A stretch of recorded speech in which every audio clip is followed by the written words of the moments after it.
আজ রাতে আমরা সাম্প্রতিককালে ঘটা এমন একটা কেসের দ্বিতীয় ভাগ দেখাতে চলেছি যেটা শুনে গোটা দেশ চমকে গিয়েছিল। একজন খুবই নিষ্ঠুর আর ধূর্ত ক্রিমিনাল বলিউডের ডিল মেকার হবার ছদ্মবেশে দুজন যুবকের নিরুদ্দেশ হওয়ার সঙ্গে যুক্ত ছিল।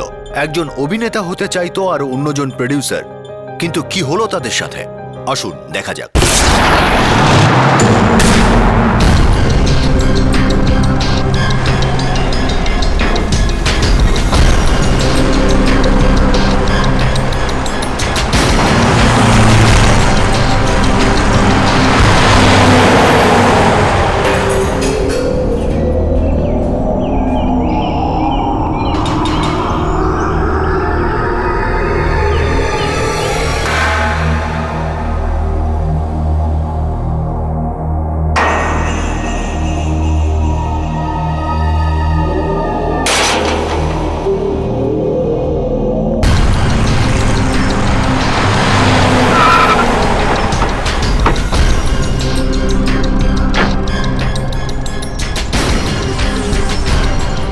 কে আছেন?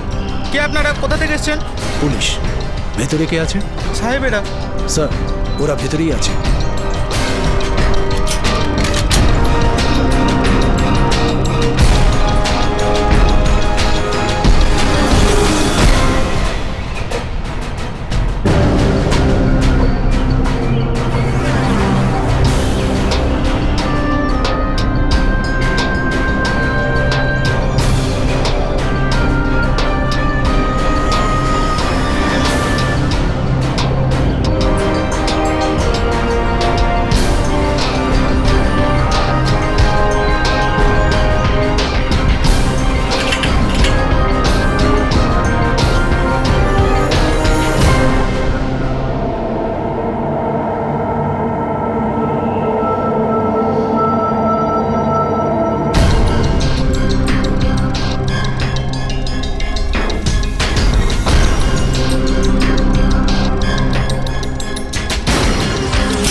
স্যার, অভিষেক ঘরের ভিতরেই আছে।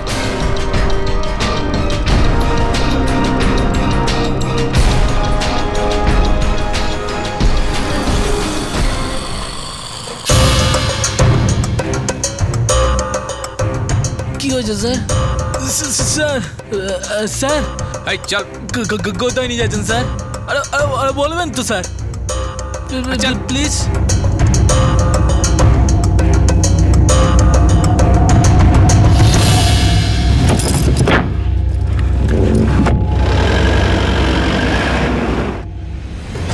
বিক্রম দেশমুখ ওরফে বরুণ সুরে মুম্বাইয়ের একজন মারাত্মক অপরাধী অবশেষে চিপলুন রত্নাগিরিতে ধরা পড়ল।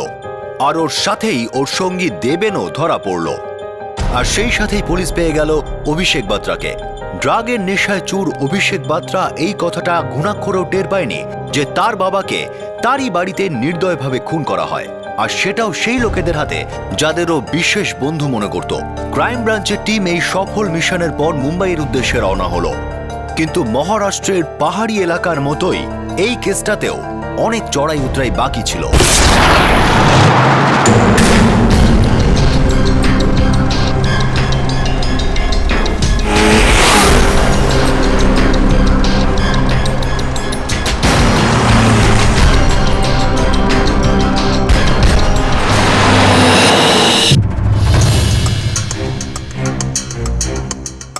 স্যার, ক্রাইম ব্রাঞ্চের টিম বিক্রম দেশমুখকে নিয়ে চিপলুন থেকে রওনা দিয়েছে, আর ওদের সঙ্গে দেবেনও ধরা পড়েছে।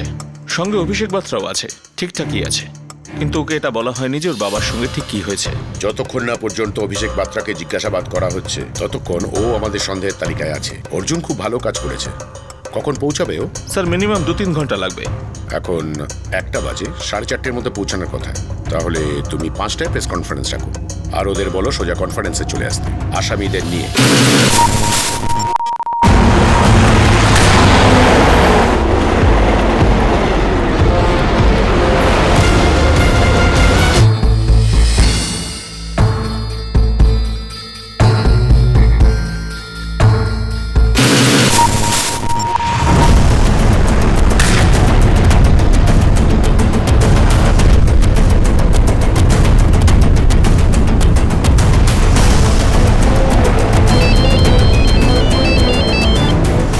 স্যার। হ্যাঁ সুনীল, কত দূরে তোমরা? স্যার ওয়েস্টার্ন এক্সপ্রেস হাইওয়েতে পৌঁছে গেছি, আধ ঘন্টায় পৌঁছে যাব। ঠিক আছে, আমি প্রেস কনফারেন্সটা শুরু করছি, তোমরা তাড়াতাড়ি পৌঁছাও। হ্যালো, দিল্লির বিজনেসম্যান শ্রী অমর বাত্রার মার্ডারটা এই শহরে একটা আতঙ্কের পরিবেশ তৈরি করেছে।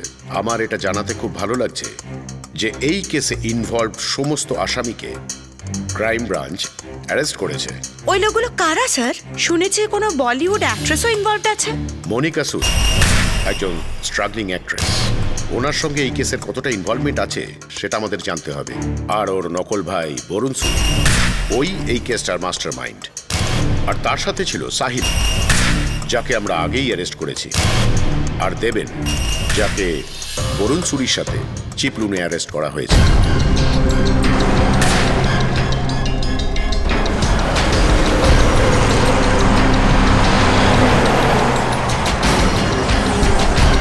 অমর বাত্রার ছেলে অ্যাক্টর অভিষেক বাত্রা, ও কি ওর বাবার খুনের সঙ্গে জড়িত ছিল?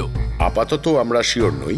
স্যার, একটা সোর্স থেকে জানতে পেরেছি যে বরুণ সুরি আসলে একটা history shooter criminal Vikram Deshmukh, যাকে কয়েক বছর আগে একটা ডাবল মার্ডার কেসে অ্যারেস্ট করা হয়। আপনার সোর্সেস একদম অন ডট। এই বরুণ সুরি আসলে বিক্রম দেশমুখ। স্যার, এই ইনফরমেশনটা পেয়েছি যে 2005 সালে বিক্রম দেশমুখ ওই ডাবল মার্ডার কেসে জামিনে মুক্তি পায়, আর তখন থেকেই ও উধাও ছিল। আমরাও এই ইনফরমেশনটা পেয়েছি। স্যার, আপনার কি মনে হয় বিক্রম দেশমুখ কি পুলিশ ফোর্সের ভেতর থেকে কোনো সাহায্য পেয়েছে? নইলে ও বরুণ সুরি হয়ে এত সহজে প্রকাশ্যে কি করে ঘুরে বেড়াচ্ছে? একজন নতুন বলিউড ফিল্ম প্রডিউসার গায়েব হয়েছেন, এর পেছনেও নাকি ওর হাত রয়েছে। আর তাছাড়াও ওই গ্যাংয়ের গাড়ি থেকে একটা পুলিশ ইউনিফর্মও নাকি পাওয়া গেছে। বুঝতে পারি না আপনাদের কাছে এই ইনফরমেশনগুলো পৌঁছে যায় কিভাবে, বাট ইয়েস, আমি একটা কথা নিশ্চিতভাবে স্বীকার করে নিচ্ছি যে কোনো একটা ল্যাপসেস নিশ্চয়ই ছিল, কিন্তু ইনভেস্টিগেশন চলছে। স্যার, চিপলুন থেকে আপনাদের টিম কখন ফিরছে?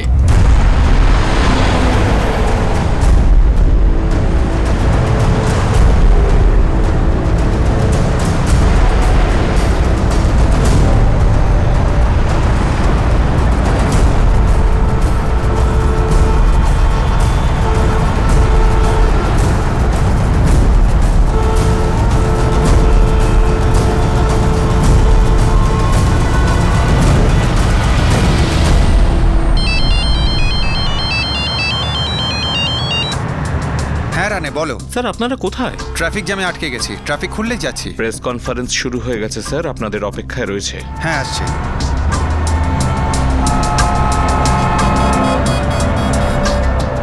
অজয় স্যার, এই ট্রাফিক জ্যামটা ক্লিয়ার করতে না পারলে আমরা পৌঁছতে পারবো না।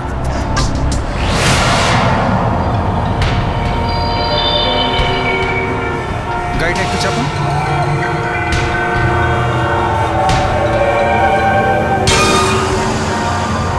রামরাও, প্রতাপ, তোমরা পেছনে এসে এদের উপর নজর রাখো। আমি নেমে স্যারদের হেল্প করছি।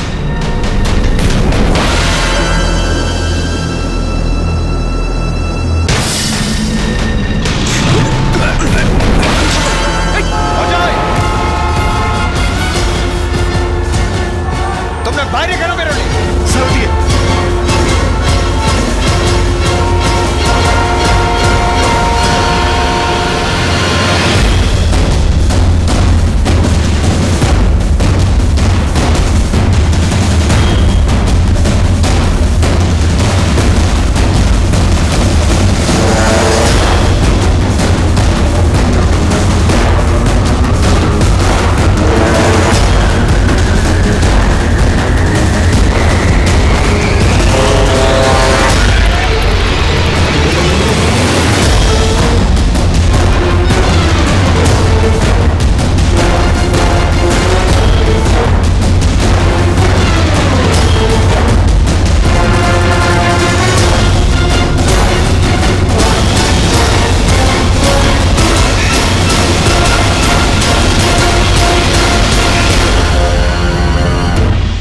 বলেছিল তোমাদের বাইরে বেরোতে?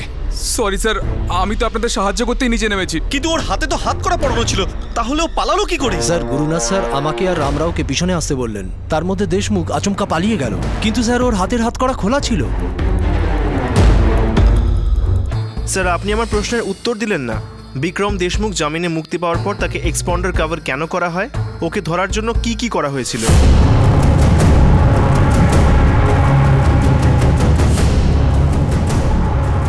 সরি, একটা এমার্জেন্সি এসে গেছে, সেই জন্য আমাকে প্রেস কনফারেন্সটা এখানেই শেষ করতে হচ্ছে। বাট আই প্রমিস আমি কালকে নিজেই আপনাদের আবার ফোন করব। Excuse me please. স্যার এই এমার্জেন্সি কি এই কেসের সঙ্গে রিলেটেড? স্যার কিরকম এমার্জেন্সি এটা স্যার? স্যার এখানে এখনো বিক্রম দেশমুখ পৌঁছালো না কেন স্যার? 2005 সালে কুখ্যাত অপরাধী বিক্রম দেশমুখ ডবল মার্ডার কেসে বেল পেয়েছিল, কিন্তু বেল অর্ডার না মেনে সে পালিয়ে গিয়েছিল। তখন থেকে ওকে ধরাই যায়নি, আর ওর কেস ফাইল একটা রহস্য হয়ে রয়ে গিয়েছে। 7 বছর পর বিক্রম দেশমুখ বরুণ সুরি হয়ে ফিরেছিল, যেন ওর পুনর্জন্ম হয়েছে। কিন্তু সে আরও একবার একটা মার্ডার কেসের সঙ্গে যুক্ত হলো। পুলিশ বিক্রমের থেকে এই 7 বছরের প্রতিটা দিনের হিসেব নেওয়ার আগেই বিক্রম খাঁচা ভেঙে পালিয়েছিল। এবার পুলিশের উপর প্রশ্ন আর অভিযোগের তীর ধেয়ে আসতে লাগলো। হাত করা খুলে গেল আর সকলের চোখের সামনে থেকে বিক্রম দেশমুখ পালিয়ে গেল। এটা কি আমাকে কোনো বিগ গ্রেড ফিল্মের স্ক্রিপ্ট শোনাচ্ছ নাকি? স্যার এই পুরো ঘটনার দায় আমি নিচ্ছি। আমি প্রেসের সামনে হাত জোড় করে এটা বলতে পারবো না যে আমাদের লোকেরা ভুল করে ফেলেছে, আর তার জন্য আমাদের ক্ষমা করে দিন। আমার বিক্রম দেশমুখকে চাই, যে কোনো অবস্থায় চাই। স্যার বিক্রম দেশমুখকে নিশ্চয়ই ধরে ফেলবো, এবং সেটা খুব তাড়াতাড়ি ধরা চাই। প্রেসের কাছে এই খবরটা পৌঁছে যাওয়ার আগে সারা শহরে সারা দেশে আমাদের নিয়ে মজা করা হবে। তার আগেই ওকে ধরে নিয়ে এসো। Inspector Wagle crime branch. Sunil sir, ওই জাইলো গাড়িটা যেটা অভিষেক বাত্রার কম্পাউন্ডে পাওয়া গেছিল, স্যার ওটাই লাগানো নাম্বার প্লেট অরিজিনাল। কার গাড়ি ওটা? স্যার ওটা আপনারই টিমের পিএসআই গুরুনাথ মাত্রের গাড়ি। স্যার বিক্রমের পালিয়ে যাওয়াটা কোনো ভুল নয়, প্ল্যানিং ছিল। ওকে সাহায্য করা হয়েছে। কে করেছে? সাব ইন্সপেক্টর গুরুনাথ মাত্রে।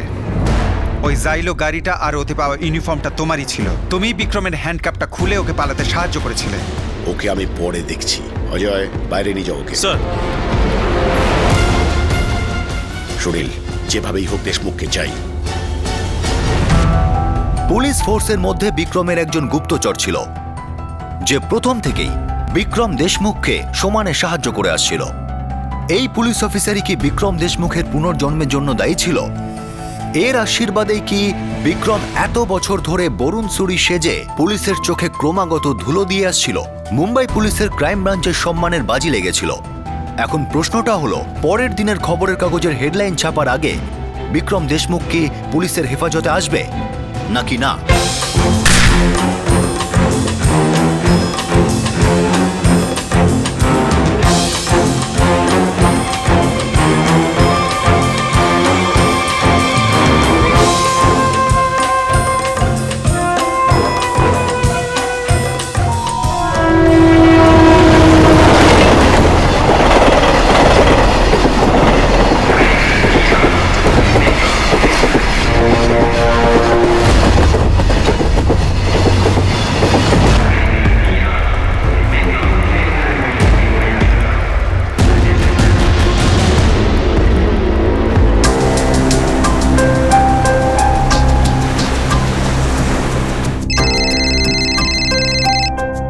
হ্যালো।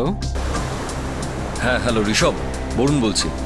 আরে বরুণ, কি ভাই তুই মাঝে মধ্যে কোথায় উধাও হয়ে যাস, আর এখন একটা একদম নতুন নাম্বার থেকে ফোন করছিস? দেখ ভাই, একটা বিশাল বড় ঝামেলায় ফেসে গেছি, তোর হেল্প চাই আমার। হ্যাঁ হ্যাঁ বল না, কি করতে হবে? তুই আগে আমাকে মেরিন ড্রাইভ থেকে পিক আপ কর, তোকে আমি সবকিছু বলছি। ওকে।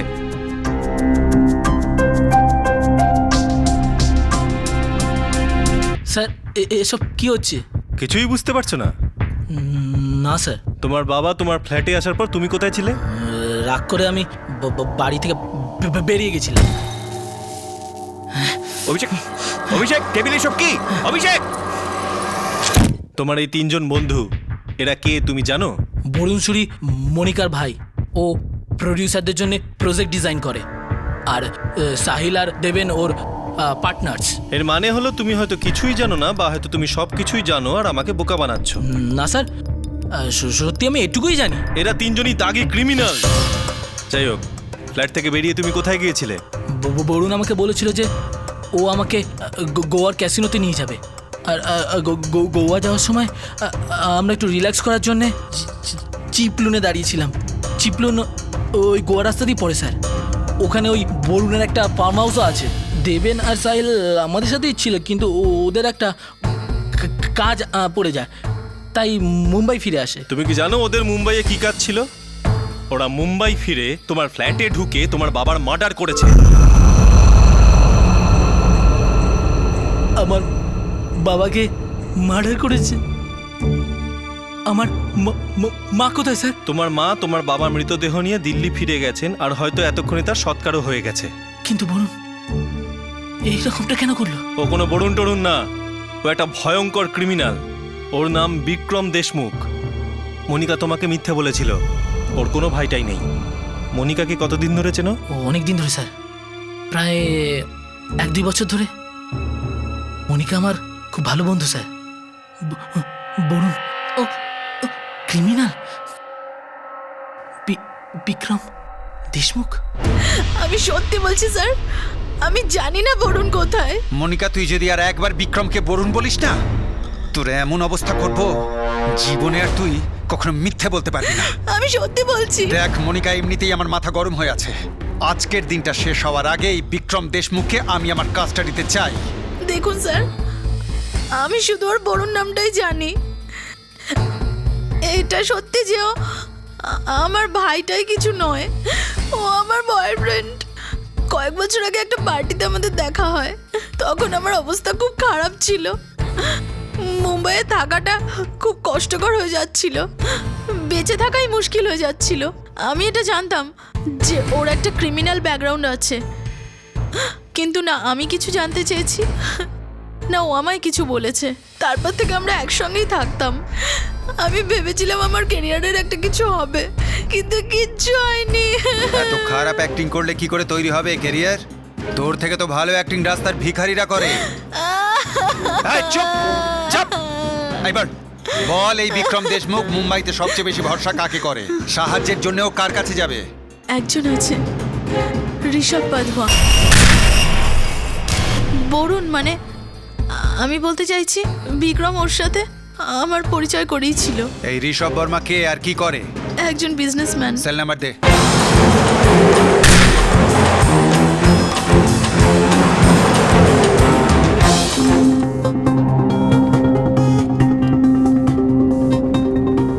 কিন্তু বরুণ, মনিকা হিসাবের মধ্যে কি করে ইনভলভ হলো? মনিকা অভিষেকের খুব ভালো বন্ধু ছিল, আর এখন পুলিশ অভিষেককে ডাউট করছে। যদি মনিকা জেলে যায় তাহলে ব্যাস, তারপরে আমাকে ধরবে। তাহলে তুই এবার কি করবি? দেখ, আমি তো বাড়ি যেতে পারবো না। তুই আমার একটা কাজ কর, আমার জন্য কয়েকটা জামা কাপড় ব্যবস্থা করে দে। একটা রাত্রি হোটেলে থাকার জন্য বুকিং, আর ব্যাংকক যাওয়ার জন্য একটা টিকিট। দেখ, পুলিশ তোর পেছনে পড়ে আছে, ইন্ডিয়া ছেড়ে বেরোনো তোর মুশকিল হয়ে যাবে। আরে সেসব আমি সামলে নেব, তুই শুধু আমার এই 3টে কাজ করে দে। আর এই টাকা পয়সাগুলো আমি ব্যাংককে গিয়ে পাঠিয়ে দেবো। আরে ভাই, কি টাকা পয়সার কথা বলছিস? আরে আমি তো তোর বন্ধু, এটুকু তো করতেই পারি। কাম অন ইয়ার। থ্যাংক ইউ রে। 1998-তে বিক্রম দেশমুখ অ্যারেস্ট হয়েছিল ডাবল মার্ডার কেসে। এয়ারলাইন্স এমপ্লয়ি সুবোধ ঘোষ আর তার বাবাকে মেরেছিল। কেস চলেছিল 2005 অবধি, তখনও জেলে ছিল। তারপর 2005-এ বেল পায়। তারপর থেকে ওর ফাইল ওই একই রকম আছে। স্যার, ভেতরের সাহায্য ছাড়া এটা সম্ভবই নয়। গুরুনাথ, ফোর্সে কত বছর আছো? তোমার ধারণা আছে তোমার সাথে কি হতে পারে, বিশেষ করে তোমার সাথে? তাহলে এই ফালতু নাটক বন্ধ করো, সব পরিষ্কার হয়ে গেছে। স্যার, বিক্রম দেশমুখ আমার শালা, ওর খুড়তুতো বোন আমার স্ত্রী। তাহলে 2005 থেকে আজ পর্যন্ত তুমি এই আত্মীয়তাই করে এসেছো। তাহলে এই সবই নাটক ছিল, বরুণ সুরি, মনিকা সুরি, ভাই বোন, ফিল্মের ব্যাপার। এই ব্যাপারে তুমি প্রথম থেকেই জানতে, তাই না? শোনো গুরুনাথ, যদি কাল সকালের মধ্যে যদি বিক্রম দেশমুখকে ধরতে না পারি, তুমি কালকে সকালটা দেখতে পাবে না। স্যার, বিজয়ের নাম্বারটা আমরা ট্রেস করে ফেলেছি। মনে হয় ও গাড়িতে আছে। লাস্ট যে নাম্বারের সঙ্গে ও কথা বলেছে সেটা হলো 998989। স্যার, মনিকার কল রেকর্ডেও এই নাম্বার ছিল, 2 দিন আগেও কল এসেছিল। এটা বিক্রম দেশমুখের নতুন নাম্বার। নাম্বারটা ট্র্যাক করো, আমার রিয়েল টাইম ট্র্যাকিং চাই।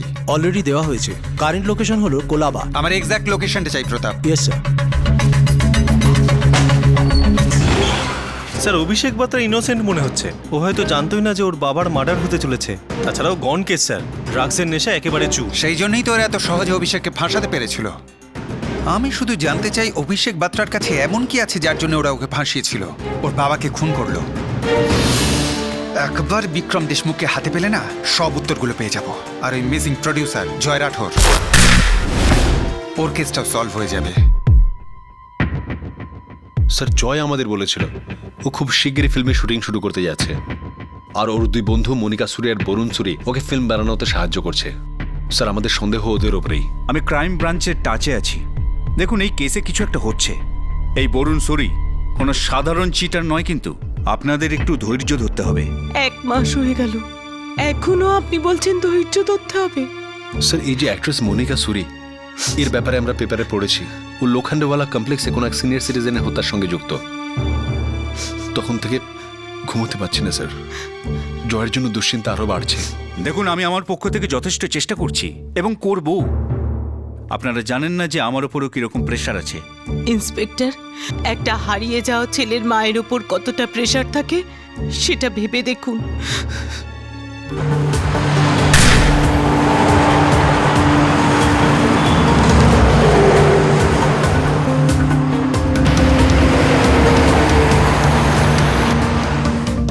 চল ভাই, তোর হোটেল এসে গেছে।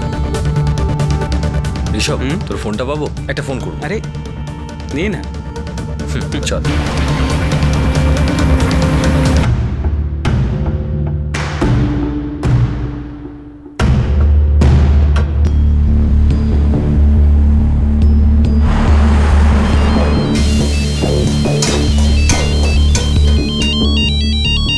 মা, তোমার ফোন। হ্যালো। হ্যাঁ আশা, বিক্রম বলছি।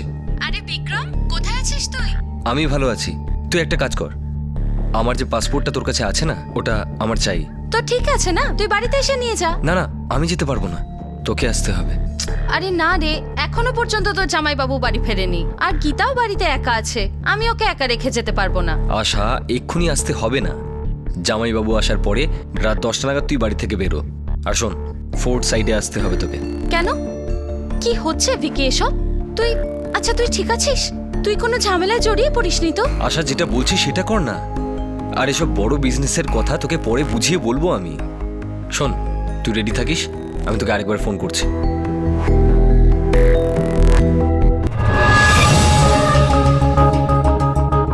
Room number 204। থ্যাংক ইউ ভাই। ঋষভ, আমি তোর ফোনটা রাখতে পারি? আমার ফোনের ব্যাটারিটা লো হয়ে গেছে। হ্যাঁ হ্যাঁ ভাই, কোনো অসুবিধে নেই। তুই গিয়ে আরাম কর, একটু ফ্রেশ হয়ে যা। আমি ব্যাংককের টিকিটের ব্যবস্থা করছি। আচ্ছা ঋষভ, ব্যাংককে 2টো টিকিট করিয়ে দিবি, একটা বরুণ সুরির নামে আর একটা রমেশ ভোটের নামে। Welcome to Beaton world. How may assist you? নতুন ফ্ল্যাটের জন্য একটা স্ট্যান্ড ফ্যান আর কুলার নেব। এই পচা গরম থেকে একটু স্বস্তি চাই। বাজার চলতে সব ব্র্যান্ড তো আর ভরসাযোগ্য নয়। তার জন্য তো আমাদের ফ্যান আছে, all purpose bullet table fan, ceiling fan. আমাদের সিলিং ফ্যান কিন্তু 30 মাসের ওয়ারেন্টি সহ পাওয়া যায়। আছে ফারাটা 2 বছরের ওয়ারেন্টি, 17 থেকে 20 মিটার এয়ার ফ্লো, মধ্যবিত্তের সাধ্যের মধ্যে একমাত্র ভরসাযোগ্য ব্র্যান্ড বিটন। আমাদের কুলারের কিন্তু অনেক range, 45 litres, 50 litres, 70 litres, 90 litres, 110 litres. Honeycomb সহযোগে বিটনের সব কুলারের ওয়ারেন্টি 1 বছর। চেনা হাওয়ায় অচেনা অনুভূতির জন্য একমাত্র আদর্শ বিটন। গরমে স্বস্তি পেতে বিটনের ফ্যান হোক বা কুলার, আজই আনুন বাড়িতে। Vuitton, digitally yours.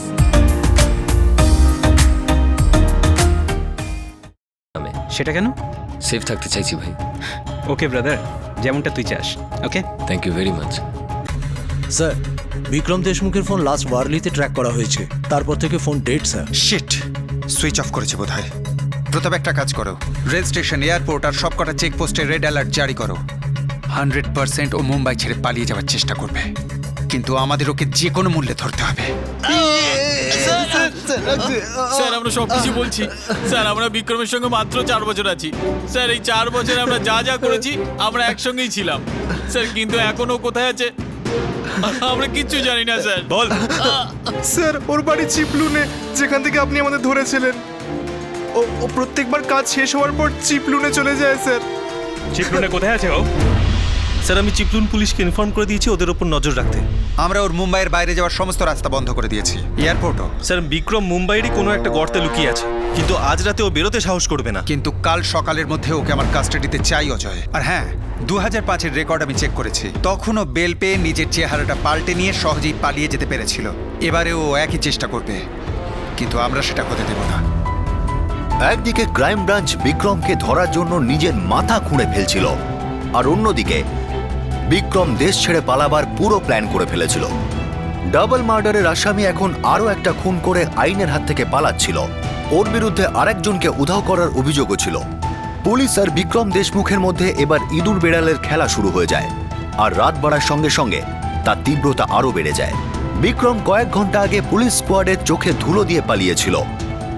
ওকে ধরা শুধু এই কেসের জন্য নয়, বরং ক্রাইম ব্রাঞ্চের রেপুটেশনের জন্য খুব জরুরি ছিল। এমন মনে হচ্ছিল যেন এই রাতের শেষই হবে না। কিন্তু সূর্য ওঠার আগে আশার একটা আলো দেখা দিল।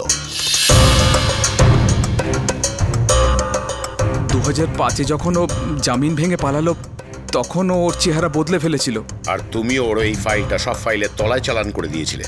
আর তার মানে হলো এটাই যে বিক্রম দেশমুখ নিজের চেহারা পাল্টে, মানে প্লাস্টিক সার্জারি করে নিজের কান, নাক, চোখ আর নিজের পুরো চেহারা পাল্টে ইন্ডিয়া থেকে পালিয়ে যেতে পারে। দেখ গুরুনাথ, যদি তুই বিক্রমকে ধরিয়ে দিতে আমাদের সাহায্য করিস তাহলে হয়তো তোর শাস্তিটা কম হবে। স্যার, বিক্রমের আলাদা আলাদা নামে পাসপোর্ট আছে।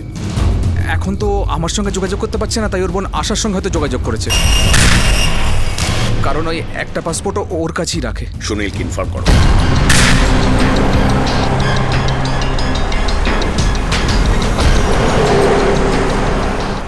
আশা রাও, B402, সানফ্লাওয়ার অ্যাপার্টমেন্ট, নিয়ার আইসি কলোনি।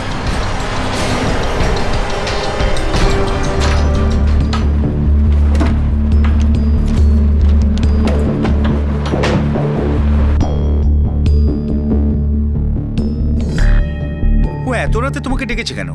ও নিজে কেন এখানে আসেনি? আমি কিচ্ছু জানি না, মনে হচ্ছিল ও খুব টেনশনে আছে, তাই জন্য আমিও খুব বেশি জোর করিনি। ও কোথায় যেতে বলেছে? ও বলেছিল যে ও আবার ফোন করবে। এক মিনিট, আমি দেখছি।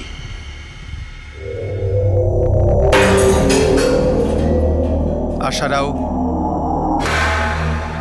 হ্যাঁ, আমি আশা রাও।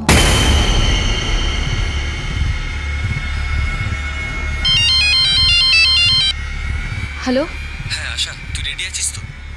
হ্যাঁ, আমি রেডি আছি। তুই এক্ষুনি সিএসটি স্টেশনে চলে আয়, আমি তোর জন্য অপেক্ষা করছি। 11:15 মধ্যে পৌঁছা। হ্যাঁ, আমি এক্ষুনি ট্রেন ধরছি। বিএমসির এক্সিট পয়েন্টের দিকে দাঁড়িয়ে থাকবো, সিএসটি স্টেশনের সামনে। তুই জানিস তো কোথায় সেটা? হ্যাঁ হ্যাঁ, আমি জানি স্যার। ও সিএসটি স্টেশনে দাঁড়িয়ে আছে, 11:15টার সময় দেখা করবে। দ্বিতীয়বার ফোন করলে আপনি ওকে বলে দেবেন আপনি বেরিয়ে পড়েছেন, ট্রেনে আছেন। আমার ভাই খুনি, ক্রিমিনাল। দুঃখের ব্যাপার তো এটাই, বাড়ির লোকই জানে না ও কতগুলো ঘর ভেঙে দিয়েছে। একবারও যদি আপনি এই এনভেলপটা খুলে দেখতেন তাহলে জানতে পারতেন যে আপনার ভাইয়ের পাসপোর্ট অন্য কারো নামে রয়েছে। আর তখনই আপনি বুঝতে পারতেন আপনার ভাই যেটা করছে সেটা বেআইনি, ক্রাইম।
হ্যালো, হ্যাঁ আশা, কোথায় আছিস তুই? আমি এক্ষুনি ভাইকালা ক্রস করেছি। আচ্ছা আচ্ছা আচ্ছা, ঠিক আছে, তাড়াতাড়ি আয়। আর দেখবি আমি সিএসটির সামনে বাস স্টপে দাঁড়িয়ে রয়েছি। হ্যাঁ, এই তো আমি এক্ষুনি পৌঁছচ্ছি।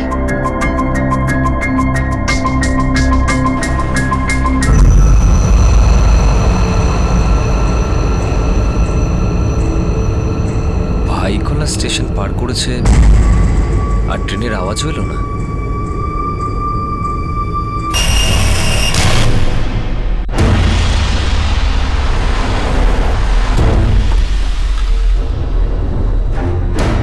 সিএসটি স্টেশনের সামনে দাঁড়িয়ে আছে, দরকার পড়লে গুলি করে দেবে, কিন্তু পায়ে। Sir move.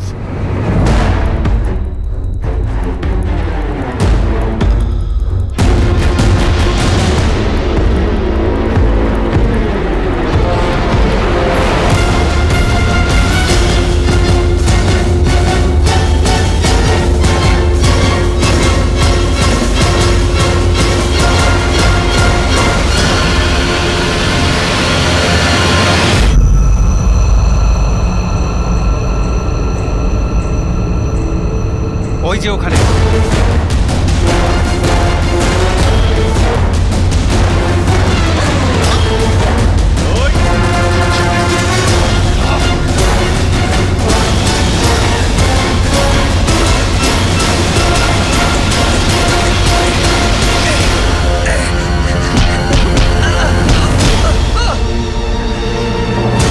সাত বছর আমাদের ছুটিয়েছিস না, এবার 14 বছর তুই আরাম করবি জেলে। চল।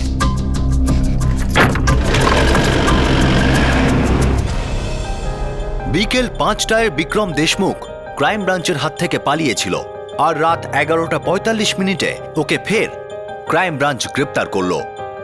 পুলিশ ফোর্স এবারের মতো মিডিয়ার গোটা দেশের সামনে লজ্জিত হবার থেকে বেঁচে গিয়েছে।